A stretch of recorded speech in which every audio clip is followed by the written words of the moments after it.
भाईचारा नाम की गांव में कोई चीज नहीं है जी। और सामाजिक बहिष्कार आज भी जारी है गांव के अंदर। उसके बाद फिर तरह तरह की घटनाएं गांव में होने शुरू हो गई और लिखित में जो जिसके साथ जो घटना हुई उन्होंने बयान अपनी दरखास्त भी दी पुलिस को, लेकिन पुलिस ने भी कोई कार्रवाई नहीं की। इसके अंदर जो एसआईटी के जो लोग थे वो गाँव में भी जाके ग्राउंड जो रिपोर्ट जो होती है वो भी देखी उन्होंने, और उन्होंने गाँव के अंदर भी और शहर में जो बयानबाजी होने लग रही थी हमारे लोगों की, उस टाइम भी जो घटनाएं हुई वो अपनी आंखों से देखे उन्होंने। तो गांव वालों के दबाव में, पुलिस वालों के दबाव में सुसाइड नोट छोड़ के सुसाइड किया है, मर्डर भी हुए हैं, कुछ रिकॉर्ड में है कुछ रिकॉर्ड में नहीं है। तो इसमें यह है कि पुलिस का जो रवैया है 2017 से लेके आज तक वही रवैया बना हुआ है। 6-7 साल का बच्चा पीने के लिए पानी की एक बोतल भर लेता है, उसको पीटते पीटते घर तक पहुंचती है और उसके बाप को भी पीटने के लिए यानी कि थप्पड़ चलाया उसने और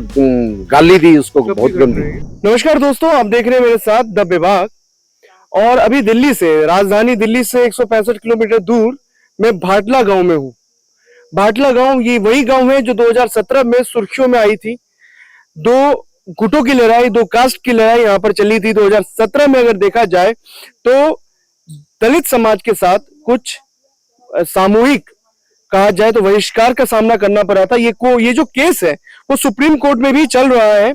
एसआईटी की टीम को गठन कर दिया गया है। अभी ये चर्चाओं में इसलिए है क्योंकि मई में इस केस पर सुनवाई दोबारा हुई, पिछले मई में। और आज हमारे साथ जो है मेरे भाटला गांव में अजय भाटला जो है, ये बताएंगे कि 2017 से लेकर के अभी तक किस किस चीजों का सामना कर रहे हैं और यहाँ के जो लोग हैं, जो यहाँ के विक्टिम्स हैं, वो क्या मतलब कितना उन्होंने सामना किया है, किस किस चीजों का उन्होंने सामना किया है। इस केस पर सरकार ने अपना क्या रुख अपनाया है। अजय भाटला जी, आप इस गांव में रहते हैं। 2017 में जो घटना हुई थी आपके गांव में, उस घटना से अभी तक, अभी 8 साल हो गए, 8 साल से भी ज्यादा होने को है। क्या हुआ उसके बाद? क्या अभी भी भाईचारा है गांव के अंदर या भाईचारा अभी बिल्कुल भी नहीं बचा है?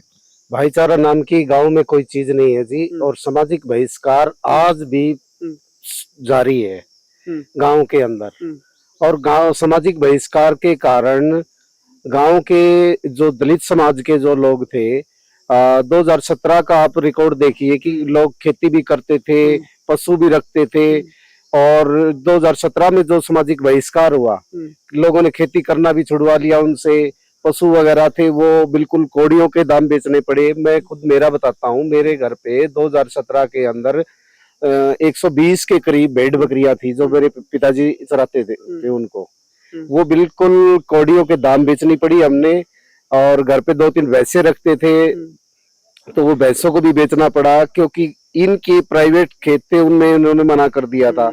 जो गाँव में कोई सड़क थी या कोई गंदे पानी का नाला है या कोई और पंचायत वगैरह की जमीन है, उससे भी अगर हमने चारा लेने की कोशिश की तो वहां पे भी जहरीली दवाई का छिड़काव करवा दिया। और चौकीदार से मुनादी करवा के बेकायदा ये सामाजिक बहिष्कार किया गया, जिसकी वीडियो मेरे पास है।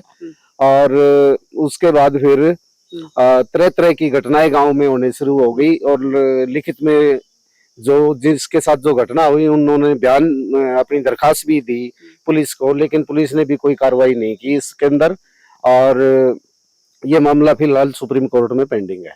क्या उम्मीद लगती है आपको, क्योंकि आप लंबे समय से आप खुद इस चीज को देख रहे हैं, झेल रहे हैं। एसआईटी की टीम गठन की गई, एसआईटी की टीम से क्या उम्मीद लगती है आप लोगों को कि क्या ये उम्मीद न्याय मिलेगा? बिल्कुल, एसआईटी की जो टीम आई हुई थी, 2 शिफ्ट में आई थी, एक बार मई में आई थी, एक बार जून में आई थी। दोनों बार हम एसआईटी से मिले हैं, उन्होंने हमारी बात को बहुत अच्छे से सुना है।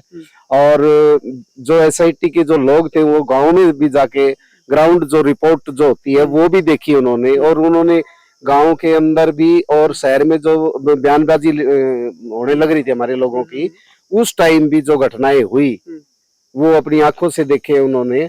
और एक एफआईआर भी दर्ज करवाई गई है हमारे एक मीर नाम के व्यक्ति के द्वारा, जिसमें जो मीर नाम का व्यक्ति था वो बयान देने के लिए हांसी रेस्ट हाउस आया हुआ था।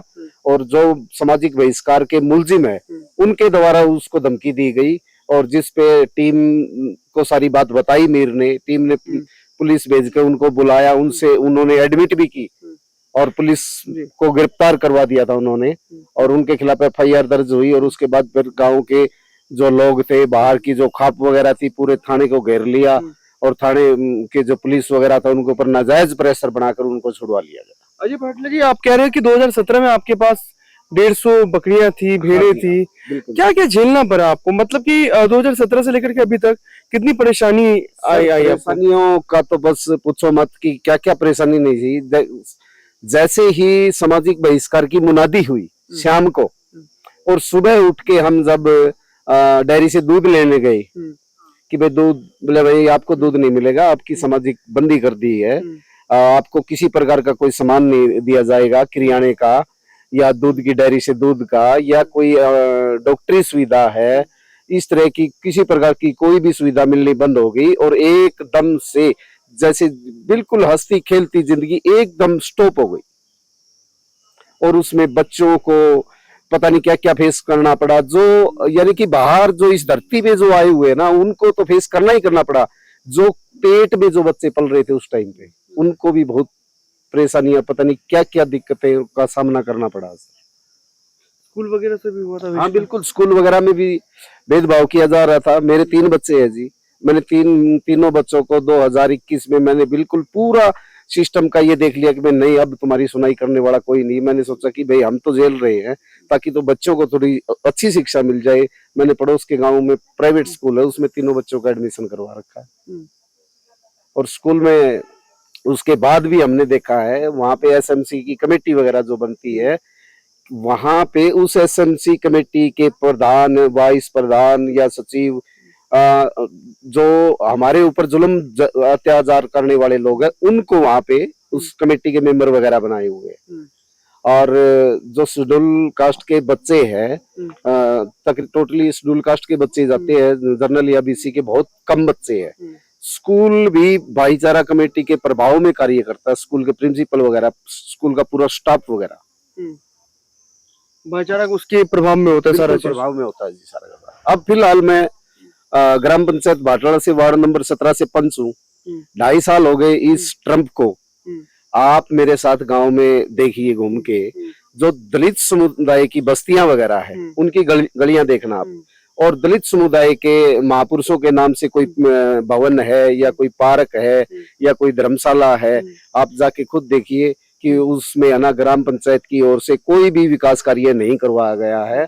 और गलियां वगैरह है, 100 गज के जो प्लॉट आज से 30-32 साल पहले सरकार द्वारा जो मिले हुए थे, उन पे भी कब्जा कर लिया गया है।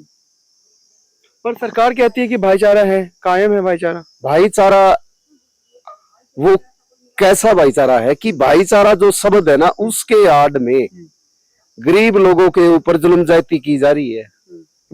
अगर किसी गरीब लोग के ऊपर किसी ने कोई अत्याचार कर दिया, किसी को भाई मार दिया, पीट दिया, भाटला गांव के अगर आप रिकॉर्ड उठा के देखोगे तो गांव वालों के दबाव में, पुलिस वालों के दबाव में सुसाइड नोट छोड़ के सुसाइड किया है, मर्डर भी हुए हैं।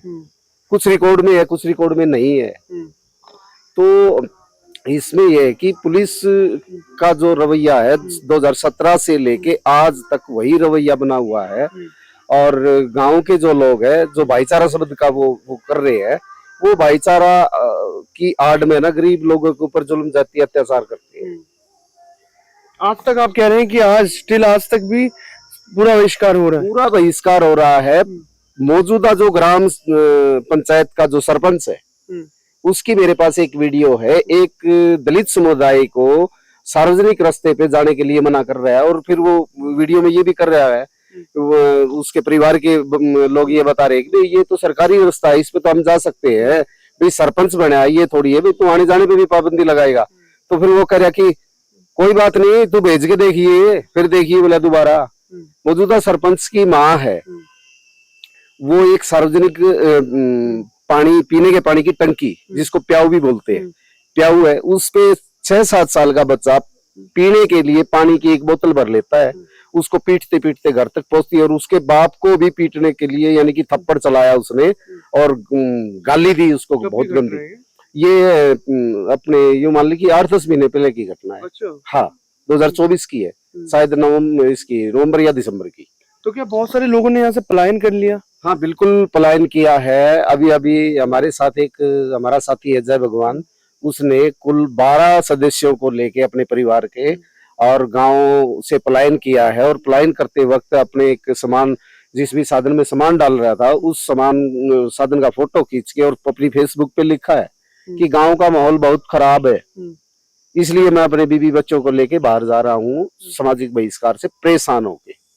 और उसके बाद उसकी एक किराना स्टोर या बुक डिपो है स्कूल के पास, वो बुक डिपो पे आता है तो देखता है कि उसके शीशे टूटे हुए, ताला टूटा हुआ है। जो उसकी दरखास्त लिखित में लेके वो गांव की पुलिस चौकी में जाता है। और गांव में पुलिस चौकी में मौजूदा एक पुलिसकर्मी है, कर्मवीर एसआई है वो, तो वो कहता है कि ये बहिष्कार वाली बात हटा दे इसको, और बोले वो बाकी ले फिर मैं वो कर दूंगा। तो उसने फिर वो कंप्लेंट भी नहीं ली उसकी, और आज भी वो पुलिस सुरक्षा के अंदर गांव में बैठा है, पुलिस सुरक्षा के अंदर। और गांव में लोग और प्रशासन और हरियाणा सरकार ये करी है कि नहीं, वहां पे तो सब भाईचारा, बढ़िया भाईचारे से रह रहे लोग, लेकिन सच्चाई कुछ और है। न्यायपालिका से कहा जाए अजय भाटला जी, एसआईटी से, न्यायपालिका से, क्योंकि 8 साल हो गए इस मामले को, अभी तक कोई रिपोर्ट नहीं आई है आपके पास। जी। तो न्यायपालिका या भाटला के जो एसआईटी का टीम गठन हुआ है, उनसे आपको कितना उम्मीद लगता है? क्या आपको लगता है कि पार्शियलिटी हो जाएगा? बिल्कुल।